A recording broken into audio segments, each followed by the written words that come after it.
All right, so let's talk about market research in digital marketing. This is going to be part one of the market research, and this is a very important module because you can have a whole entire career doing market research. So it is a strategic approach to targeting the right audience, and targeting the right audience can really make all the difference when it comes to the outcome of a campaign. So here's what we're going to be talking about on the agenda. You know, the video is going to be important when we have an agenda. But the main goal of advertising, the ICP, or the ideal customer profile, the importance of targeting, platform selection, market research methods, practical examples, and any key takeaways. So, what is the main goal of advertising? Well, the main goal of advertising is to get the attention for the business or product. So it's all about getting attention, standing out from the competitors, capturing the customer's interest, and driving action and conversion. Now, let's talk about the ICP, which is the ideal customer profile, which is the exact person you want to target or the exact person your product is meant for. So that is basically your most valuable customer. That will define your most valuable customer. It guides marketers in sales efforts. It guides marketing and sales efforts, and it increases the conversion rates. So why is targeting important in advertising? Well, targeting is important because it helps you get attention from the right people. Hey guys, I hope that you're enjoying the course so far and that you're getting a lot of good, valuable information. I just want to let you know that I am coming out with a Skool community, and by the time that you're watching this, it might be already there. So if you look in the description of this video, you should be able to find the Skool link so that you can join. You can join the program for free, and it's just a good way to build community and also get access to all the free courses and the free resources that I'm offering within my Skool community. So highly encourage you to check that out. You will find a lot of value in that, I promise you. So if you're liking this content, please give it a thumbs up. It pushes it further in the algorithm, and if I'm doing good so far, go ahead and subscribe. Why not? But yeah, so I'm planning on dropping more courses. Depending on when you're watching this, I should already have a Google Ads bootcamp along with a Meta bootcamp, aka pink print, blueprint, whatever. But all that should be already coming out, so make sure to check that out as well. And yeah, I'm also coming out with a PPC portfolio, basically teaching you how to build your portfolio, and how to add pay-per-click specific campaigns to that portfolio. So yeah, let's get back to the video. People who are more likely to convert rather than getting attention from everyone. So the better able you are to have a pretty good target, that will increase your conversion rates. It will maximize marketing budget efficiency, and it will deliver more relevant messaging. So where can you typically find your ICP in digital marketing? Well, nowadays, the marketing platforms already have the targeting baked in, which is actually pretty cool. So you can typically find your ICP on platforms like Meta, Facebook, Instagram, Google, including YouTube and TikTok. And just some more information right here, how you're able to get targeting from the different platforms. From the Meta platform, there is a extensive demographic and interest data. Google has interest-based and video content targeting, and then with TikTok, that is growing with targeting capabilities. So, all right. Now, again, the platform's capabilities for targeting are detailed. They all have detailed audience data to target specific demographics and interests. So I know I probably said this on an earlier video, but anytime, guys, you're using a free software, then you are the product. And, a lot of people that use social media and use Google don't quite realize that those are just big databases.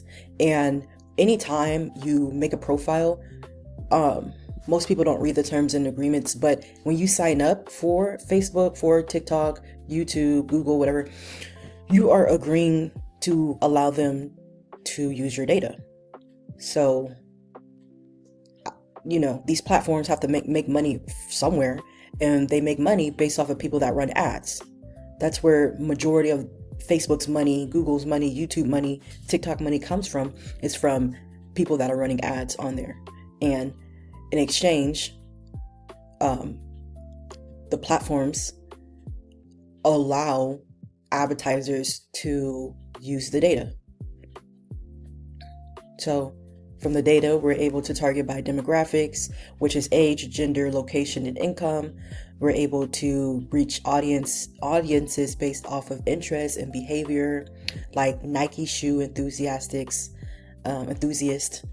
We're also able to retarget website visitors and existing customers across different platforms. Like next week, I'm going to be getting a list from a few of my clients of people that have already signed up, that have already bought tickets to amusement parks, because my client is their amusement parks. And these are people that have already signed up through Facebook and Google through PMax. And I'm going to be adding that list to Facebook and Google to then create a retargeting list and a lookalike audience. So yeah. Again, these are powerful targeting tools that help you reach the exact ICP across all the platforms. So we have just a quick practical example based off of a financial advisor and accountant. So let's see what we got here. So how does the example of a financial advisor and accountant illustrate the market research? Well, the financial advisor wants to reach the wealthiest people in town. So that would be their ideal customer persona or profile, and goes to the accountant who knows the wealthy clients. The financial advisor will go to the accountant because the accountant knows the wealthy clients, who those wealthy clients are. So instead of getting direct information, the advisor will pay the accountant to advertise to those wealthy clients by showing a way to target the right audience without invading privacy. So that's also a way that you can do it. But yeah. Here's another example of some characteristics of the ICP in men's clothing. So the ICP in men is aged between 18 to 26, who typically wears Nike shoes. So let's say, for example, we're looking to market men's clothing, and we're looking for a specific demographic, which would be a man that is between the ages of 18 to 26 that has a brand preference, which is Nike. For some reason, this ICP has a higher likeliness of converting. We also have market research surveys, which surveys really can help learn more about your target audience, like the preferred social media platforms and habits. So if you ever go on a website or just got made a purchase or something like that, or even if you had hold on, the clocks are going off. So even if you had just made a purchase or whatever, sometimes they will ask you to take a survey, or even if you get off the phone with customer service for something, they will ask if you want to take a survey. Well, that is a form of market research because they want to gather qualitative and quantitative information and validate assumptions about your market, as well as guide advertising strategy decisions. So within market research method, the bells went away. Every hour on the hour, the bells around my house goes off. But this research method called ethnography is pretty much a method where you observe and record everything happening in a place to gain deep insights. capture the smell, facial expressions, and the conversions or the conversation, excuse me. This provides the authentic, contextual customer insights and reveals unconsciousness behavior and preferences. So you can actually make a whole career doing market research, okay? That's why this is like 3 parts, but market research really helps understand products and discover who buys them the most, letting you reach your target market efficiently online. So that's why, like, when we start learning about Google ads and Facebook ads, it's cool to run the ads, but really the most important part of running ads is getting the data, because with data you can go back and see what's going on, and tweak and optimize. That's really what's the most important. So identifying and understanding your target market, discover where your audiences spend time online, optimize marketing budgets with precise targeting, and being able to improve the product market fit based on your insights. Now, what are some key takeaways? An effective ads gets attention. You're able to target the right people, the ICP, and targeting boost relevancy and conversions. And then, so where was I at? Oh yeah, use the research service in Ethnography to know your market, as well as combine insights with smart platforms to use for the best results. All right, so let's talk about the marketing research part 2, marketing funnel. So I know we talked about marketing funnel, but I do want to go a little bit more in depth with marketing funnel and how it pertains to the marketing research. So first, the main goal of awareness. With the marketing funnel, the first phase is awareness. Okay. So what is the main goal of awareness, of the awareness phase in the marketing funnel? Well, the main goal here is to introduce the brand to people who never heard of it, and using messaging that explains the benefits that the brand provides. So that is the whole purpose of the top of the funnel. The top of the funnel is the widest audience reach. Okay. So here, I have an example kind of going back to that Nike example, but the targeting example here would be men between the ages of 18 and 26 who are interested in Nike. So the key strategy here would be to focus on the clear benefits messaging and the broad but relevant audience targeting to maximize new customer discovery.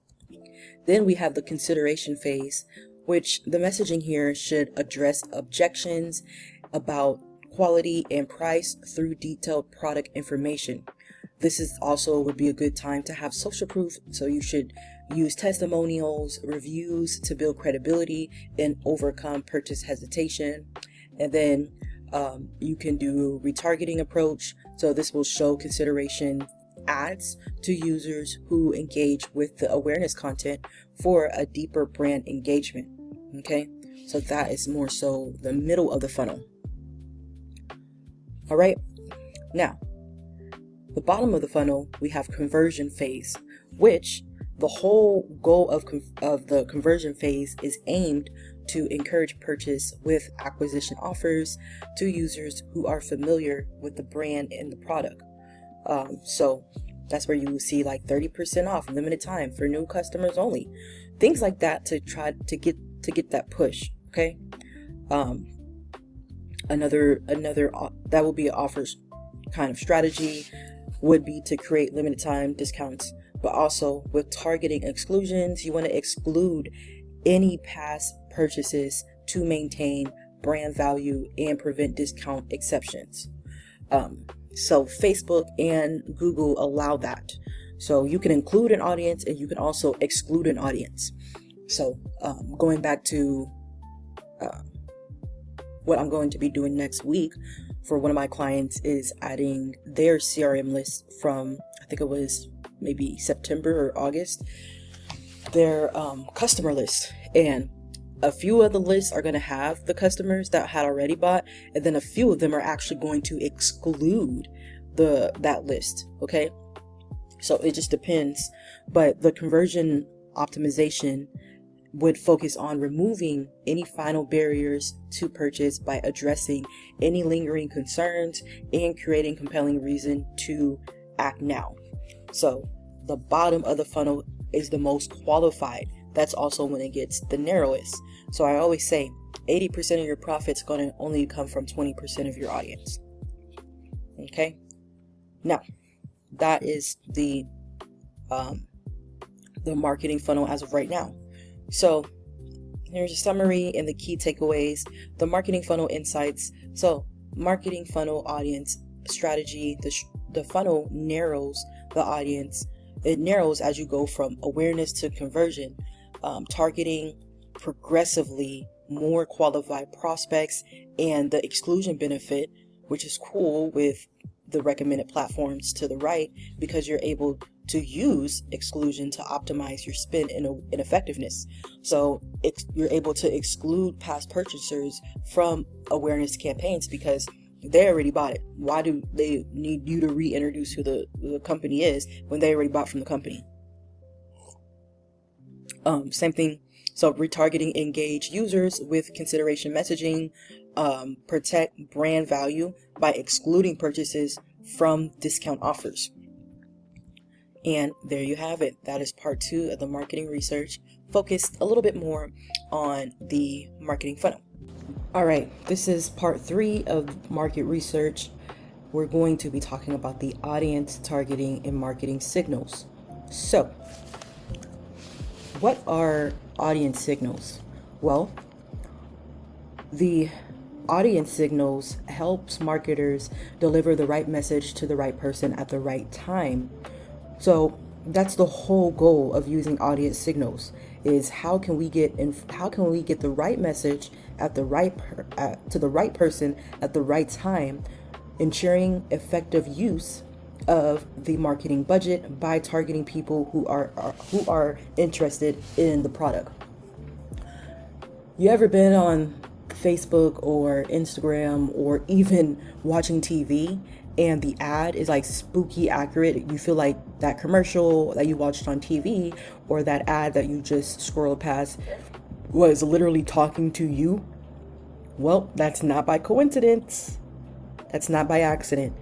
That is what we call audience signal. Okay, so that's why here lately, within the past 5-10 years, people have been saying, "Oh my God, my phone can hear me. Oh my God, the advertisers and marketers are spying on you." That's because we are, right?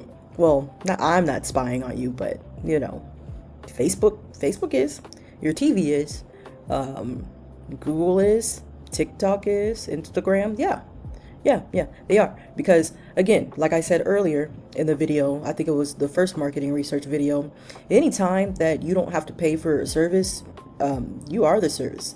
So anytime you're using Facebook or Google or Instagram or TikTok, you are the product. And all the information, all your behaviors, all your patterns on these platforms, they're seeing, like, the companies seeing all that, and they're using it, and they're studying it, and they're learning, and they're building audience signals just based off of that. So anytime a ad is crazy accurate or you feel like it's speaking directly to you, it's because it is. All right. Now, we talk about, let's see here, Facebook targeting. How does Meta provide audience signal by targeting? Well, Meta provides audience signals through interest targeting based on how users interact on Facebook and Instagram, including the videos they respond to and the personal data they provide, such as age, email, and gender. Okay? So the more information you give Facebook, the more able they are to know about you, what your interests are, what your likes are, what you like, what you don't like. That's how they're able to build the algorithm. right? Like my algorithm is completely different to your algorithm, vice versa. Your algorithm is completely different from my algorithm. Okay. So Facebook is able to track the videos that people watch and respond to. They're able to leverage the user's interest based on engagement, which as a result enables precise audience targeting. Google does the same thing. Google is able to target and use intent signals. So, what type of signals does Google provide? Again, Google provides intent signals through keyword targeting, allowing marketers to reach users who are actively searching for products and services, indicating their intent on buying. So when we get into the search intent, there's about 4 types of search intent that people have, because just because you're going to Google doesn't mean that you're always going to be looking for something to buy. You could be looking for educational material. You could be looking for how-tos. You could be looking, it's not always about trying to buy something on Google. So Google knows that, and there are 4 types of search intents, which we'll be covering in the Google section of the course. But so again, based off of targets. Well, Google's targeting is normally based off of users that are actively searching for products or services, indicates how strong the buying attention is. As a result, that does enable precise targeting based off of the search queries, what people are typing into the search bar on Google. You might be wondering, okay, is the same thing for Bing? Yes, it's the same thing for Bing as well. Now, contextual and YouTube targeting does the same thing. How can YouTube be used for audience targeting? Very, very simple. It can be used for audience targeting by showing ads to users who are watching relevant videos that are related to the product category, such as men's streetwear videos or outfit of the day content. So, like for example, I'm planning on traveling in a few months, and whenever I'm on YouTube, I'm looking up like things to do in, the country I'm going to be going to, the things to watch out for in those countries, so on and so forth. And here lately, I've been getting a lot of booking.com ads, Travelocity ads, because Google knows that I'm watching those type of videos. Also, we have retargeting and branded intent.